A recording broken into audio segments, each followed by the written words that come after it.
Ini tentang si kembar yang kemarin ulang tahun. Oh ya, Boleh cerita sedikit seperti apa? jadi bulan Mei itu adalah bulan penuh dengan hari istimewa. Aisyah itu kan ulang tahun tanggal 1 Mei. Kembar itu tanggal 21 Mei. Kemudian Jaki tanggal 25 Mei. Dan kebetulan Jalu juga tanggal 12 Mei juga disunat. Nah, kembar tuh yang ulang tahun gue bingung karena kan kembar tuh kemarin dua-duanya tuh kan mondok. Nah, sekarang Raina itu sudah pulang, Rakana masih mondok. Jadi kemarin tuh gue ngasih kejutan, ngasih ucapan, ada syukurannya juga sama anak-anak kantor. Itu cuma dengan Raina. Nah, Rakana sampai sekarang belum bisa ditelepon. Emang aturannya emang dalam sebulan cuma beberapa kali ditelepon. Jadi gue sepanjang Raina dikasih kejutan gitu. Dan pas Raina kejutan pun gue dalam kondisi bekerja juga sih sama tim kantor, sama tim The Hakim sih kasih kejutan. Gue sama ngomong gini, aduh Rakana. Sampai sekarang belum. Sampai sekarang udah masuk akhir bulan, Rakana belum mendapatkan jatah untuk ditelepon. Tapi ya, pokoknya gitu doa yang terbaik buat Rakana dan juga Raina, insya Allah, amin. Tapi ini konsekuensi yang harus diterima untuk punya anak yang di pesantren begitu. Ya gitu, jadi ya kalau punya anak yang di asrama, di pesantren, emang dalam satu, tidak bisa seenaknya bisa nelfon, tidak bisa seenaknya video call, jadi nelfon aja kita dapat jatah tuh sebulan cuma berapa kali. Video call pun seperti itu, jadi ya supaya mereka juga fokus dalam menuntut ilmu di sana gitu. Tapi kecuali kalau ada sesuatu yang darurat banget, boleh banget seperti itu. Tapi tidak nyiapin hadiah nggak sih ya, maksudnya kado gitu? Sebetulnya anak-anak gue mah nggak dibiasain bikin kado, bikin hadiah seperti apa ya. Ya karena kalau kita mau memberi itu tidak hanya pas lagi ulang tahun aja, tapi mereka nggak minta dan gue juga nggak sampai dibikin gitu. Hadiah buat Raina juga gue belum juga. Paling nanti ketika Rakana pas pulang baru biasanya sih kita, kalian mau apa, biasanya sih gitu. Dan mereka pun bisa nggak ngejawab, bisa terserah. Nah kalau udah gitu bingung deh. Ya, apalagi mereka perempuan, kalau perempuan kan suka banget ngomong terserah ya, nah gitulah. Tapi mendapati anak yang tahu-tahu sudah beranjak remaja, mungkin seperti apa sih sebagai seorang Ya, ayah? yang seru tuh ya gitu. Gue tuh ternyata baru sadar tahun ini tuh bulan Juli itu gue sudah berumah tangga tuh alhamdulillah sudah 17 tahun. Aisyah itu udah masuk 16 tahun, si kembar juga udah 14 tahun. Ini gue udah mendapatkan 3 orang remaja putri. Jadi dan alhamdulillah tiga-tiganya masih bisa gue peluk gitu kalau gue ketemu tuh, karena yang lain udah risih-risih gitu. Dan obrolannya udah beda, dan mereka sama sekali masih ngobrol. Kadang-kadang obrolannya tuh apalagi sama Raina tuh ngobrol tentang dia dideketin cowok lah, dia nolak cowok aja dia tunjukin chatnya. Ayah aku kemarin nolak cowok, terus diliatin chatnya. Ya udahlah nah gitu segala macam, terus dia curhat. Ya nih gitu lah pokoknya sedetail itu. Kalau Raina, kalau Rakana sama Aisyah tuh masih agak-agak tertutup. Tapi kalau ketemu itu ganteng ya, aku bilang gitu. Ya apa sih ayah, apa sih gitu-gitu.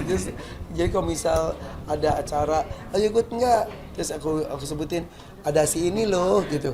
Ikut dong gitu. Terus apalagi kalau lagi Idul Fitri itu, kalau Idul Fitri ke Bandung kan gue suka, gue tuh punya geng SMA, sampai sekarang berarti udah 30 tahunan kita temenan.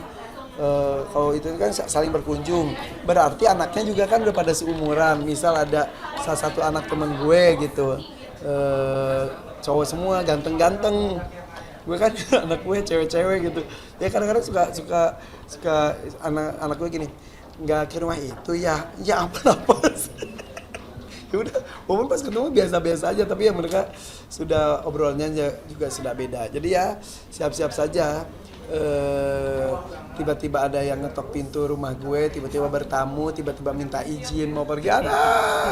Nah makanya kemarin gue kan ketemu Tora Sudiro juga kan. Tora kan anaknya juga mau lamaran, mau nikah ya. Gue nanya, Tor gimana rasanya? Aduh. Terus kemarin ketemu Sule, Le gimana Le punya besan? Ya gitulah, maksudnya ya, sesuatu yang aneh buat cowok, khususnya cewek juga pastilah, seorang ibu juga. Tapi ya masih belum siap, sampai sekarang gue masih belum siap untuk bisa berbagi cinta dengan laki-laki lain yang akan ngisi hati anak cewek gue, gitulah.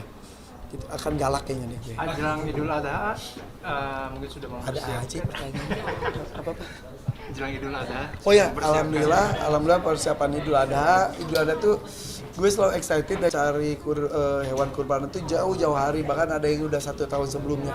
Di rumah kan sudah ada condro simo. Nah, alhamdulillah gue menemukan beberapa sapi yang lainnya lagi. Jadi nanti di awal bulan, nah insya Allah sudah ada sapi lebih dari 1 di rumah gue, dan gue sengaja merawat dulu agak lebih lama dari sebelum-sebelumnya supaya bisa lebih dekat lagi, karena menurut gue hakikat kurban itu adalah mengorbankan, berpisah dengan sosok yang kita sayangi, seperti halnya Nabi Ibrahim dengan Nabi Ismail. Jadi kalau buat gue pribadi, gue alhamdulillah berkurban tiap tahun dari dulu. Tapi ketika gue berkurban 3 tahun, 4 tahun lalu dengan sapinya tuh beneran gue urus dulu, gue ngobrol, gue peluk, berpisahnya tuh lebih berasa gitu. Nah itu yang gue cari, makanya sekarang ada beberapa sapi yang akan tinggal di rumah gue dulu dan akan ditentukan tanggal perpisahannya. Itu ya cari penyakit tanda kutip ya, cari pedihnya gitu, dan cari pisahnya tuh nggak pisah biasa, itu yang gue cari supaya hakikat kurbannya itu lebih berasa. Seperti itu sih sebetulnya. Jenis sapinya mungkin sama seperti yang Jenis sapinya justru beda-beda. Kali ini tuh ada sapi FH atau sapi perah jantan, nah itu condro simo. Insya Allah akan ada sapi Bali. Kenapa gue ngambil sapi Bali? Karena selama ini kan kita ngagung-ngagungin sapi-sapi luar, dan kita harus jangan lupakan juga sapi-sapi lokal juga. Sapi Bali ada salah satu sapi asli Indonesia, dan gue alhamdulillah mendapatkan yang jumbo juga.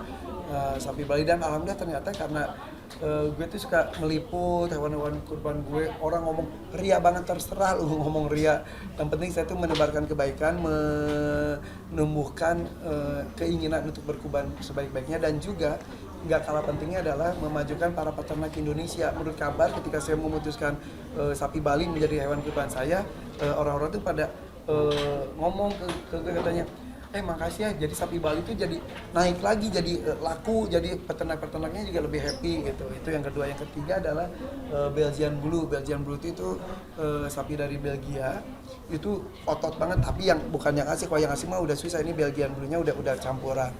Sama satu lagi jenisnya lupa, pokoknya ada beberapa lah, nanti akan ada hadir di rumah gue gitu. Kriterianya seperti apa? Apakah memilih yang berdasarkan bobot atau yang klik di hati aja nih? Nah itu, jadi berdasarkan bobot tuh itu nomor kesekian sebetulnya. Kalau condro simo itu kan sudah 1,2 ton. Kayak sapi Bali sama Belgian Blue itu nggak sampai 1 ton, tapi klik di hati gue. Nah itu tuh yang bikin klik di hati tuh. Kenapa? Karena kenapa gue tuh suka keliling dari satu peternak ke peternak lain tuh, gue ngobrol dengan sapinya itu. Jadi kalau misalnya itu tuh enggak, ini berapa kilo? Ini enggak cuma sebatas itu, gue lihat matanya gitu.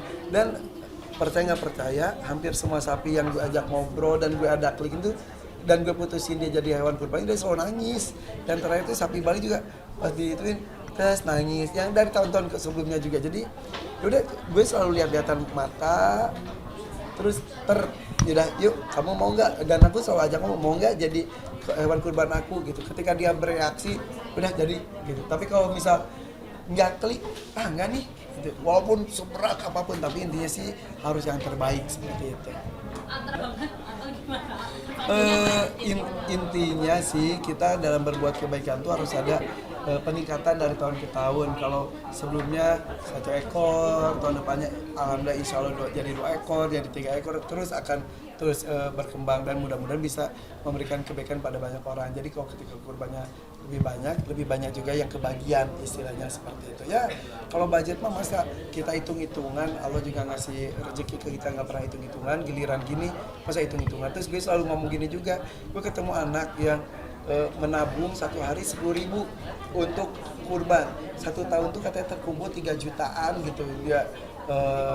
Nah itu kok bisa ya 10.000 sehari ya, sementara orang buat ngerokok aja berapa, buat nyicil motor aja berapa, buat nyicil beli HP aja bisa dipaksain, masa buat kurban enggak, kayak gitu deh. Maksudnya yang ringan-ringan seperti itu gue sebarin, ayo jangan terbiasa menerima saja, pikirkan sekali-kali memberi kayak gitu.